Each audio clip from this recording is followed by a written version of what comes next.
Bene, ut oxen veneram ad North Leigh, videre pulchrimissio Romana villa, which is to say, right, I've come to Oxfordshire today, to the village of North Leigh, to see a beautiful Roman villa. To get to the villa, we go down this country lane to the site over there that looks very much like a field. Almost all the villas in England have crumbled away to their foundations, and were usually covered up and revealed by excavations, as was the case here. If it hadn't been for a lucky farmer and some dedicated archaeologists, we never would have known that this villa was here. It was built between the 1st century AD and the 3rd century AD, reaching its height in the 3rd century. And for a long time it was assumed that it was built for the occupying forces, the Romans who had come to Britain to rule it. But based on archaeological evidence and reinterpretation of the evidence that we have available to us about how Roman Britain used to exist, it's actually believed that this would have belonged to Roman collaborators, chieftains and kings, and possibly they may not have used those titles anymore, but effectively the continued aristocracy of Britain who welcomed the Romans, collaborated with the Romans, and helped adjudicate the Roman provinces, and in turn were rewarded with great amounts of wealth, which allowed them to build this huge Roman villa.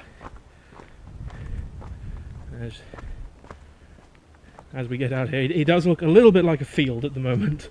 I do appreciate that, but as we get down into it, you can see the foundations that remain.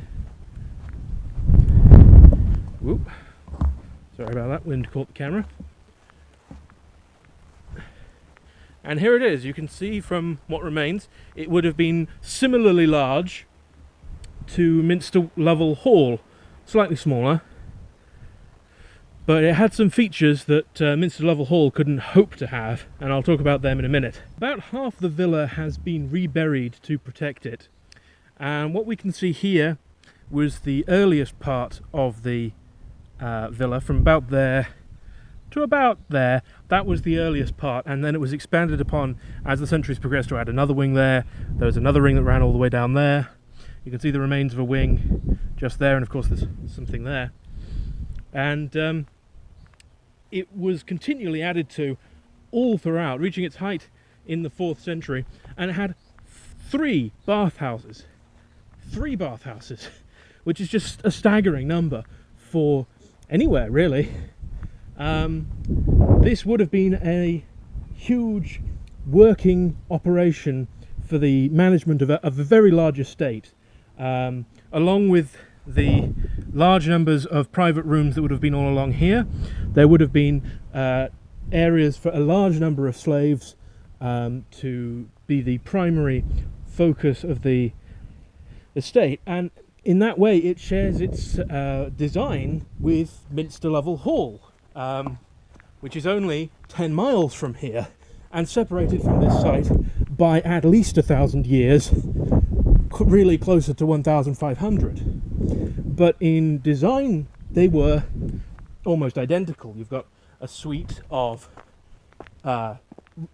private rooms that were all the lap of luxury, and then you've got 2 wings of workman-like rooms whose purpose was to keep the estate running.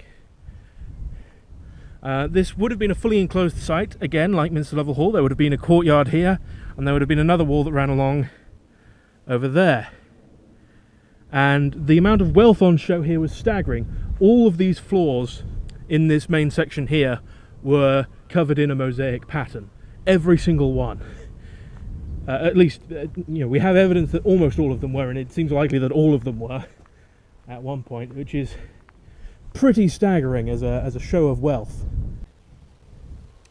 So here we can see the hypercausting system. This was an advanced feature of Roman technology that wouldn't be effectively replicated until central heating in the 20th century. Hot air would be blasted through these channels all the way through, and the floor would be laid on top, which meant you always had a warm floor to walk on, and it heated the whole villa. All of the rooms along here in this more luxurious section would have had hypercausting. It was a very labour-intensive method of central heating, as it required a huge furnace and slaves constantly keeping it tended, but it was very effective, and as I said, wouldn't be replicated until the 20th century or so. Especially nowadays, if you have underfloor heating, you can have a very toasty house. So this section here is the bathhouse, one of the bathhouses. These would have been pools for the bathhouse, and there would have been a quite complex series of bath rooms with different temperatures and different purposes. So there'd be a cold plunge pool, a hot plunge pool, a sauna, and usually a clean scraping room where you get all the muck scraped off you with metal tools. And this, probably being the largest, would have been for the main family, the owners. Down at the bottom of the garden, well, the bottom of the courtyard there was another set of baths, a little bit smaller, and in that corner over there as well there would have been another set of baths. Whether they were for the workmen or whether they were for lower ranking members of the family, I don't personally know, but they were definitely smaller and less luxurious, so very unlikely that they'd be used by the main family. So it's likely that this courtyard space would have been laid out with formal planting, similar to French gardens, obviously French aristocratic gardens, but the geometric designs and carefully laid out grasses, that's probably the sort of thing that would have been in there. Where I'm standing now would have been roughly the edge of the courtyard. You can see they cut the grass to show you where that would be. And if you can imagine a 2 or 3 story villa there, standing about the height of the trees from our viewpoint, that's the kind of scale we're talking. This particular site, the nearest town now is Oxford, very large town city of Oxford, but in the Roman period the nearest town would have been Cirencester. Oxford wasn't really inhabited until the Anglo-Saxon period, and Cirencester's Latin name is Corinium Dubanorum. And the name Cirencester comes from Anglo-Saxon. Cester and Chester are Anglo-Saxon names for Roman towns. So if you ever go anywhere called Chester or Cester, like Gloucester or the town of Chester, it means Roman town. So this is a 19th century building designed to protect the mosaics that have been best preserved. And we're going to go inside. Well, maybe we're not. Maybe it's locked. Well, this is exceptionally depressing. The feature I most wanted to see was this mosaic floor. But for some reason, for this entire year, they have closed it off. So even though it's protected inside a house, you can't get in to look at it. The door's locked. The website says that it's meant to be locked. So that's really infuriating, because that is the best thing to come and see, and I was really looking forward to it, and you can't. I'm not even going to talk about them now, because they have upset me. They look beautiful, but I'm not allowed to appreciate them. I mean, it's really stupid. This is pretty much the only view I can get. Look, it's so reflection-filled and dark, it's stupid. This is a stupid way to view the mosaics. I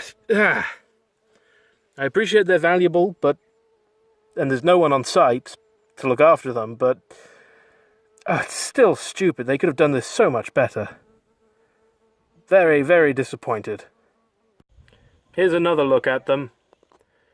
You can actually see them better on camera than you can in person. I really do mean that. If I get out a bit, you see nothing. You see absolutely nothing. You see me. But looking at them through the camera, you can see them a bit. This is looking down on the site as I leave it. I'm still quite bitter about that building being closed, because on the website they call it a viewing window. It is not. That is lies. So from this point we can also see the interesting geography of the place. The reason that the villa was placed here. You've got a river that runs all along there. Thank you, Han, for putting that out of focus. That line of trees is where a small river is. The villa is set back far enough away from it that it's very unlikely to flood, but close enough that it's got easy access to fresh water. All the hills around here would have provided quite good farmland for the time. Obviously, during the Roman period, they were still clearing the forests from Britain. The Roman population of Britain was about 1 million, or 1/60th of what it was today, so quite a lot of the land was still woodland. But this valley would have been very densely farmed, heavily worked by this particular villa, and as I said earlier, not too far from Cirencester and the heart of Roman life in Britain. Nowadays it's got a train line. That bridge over the river is the train that goes into Oxford. So it's still got a fair thoroughfare, but mostly it's been left.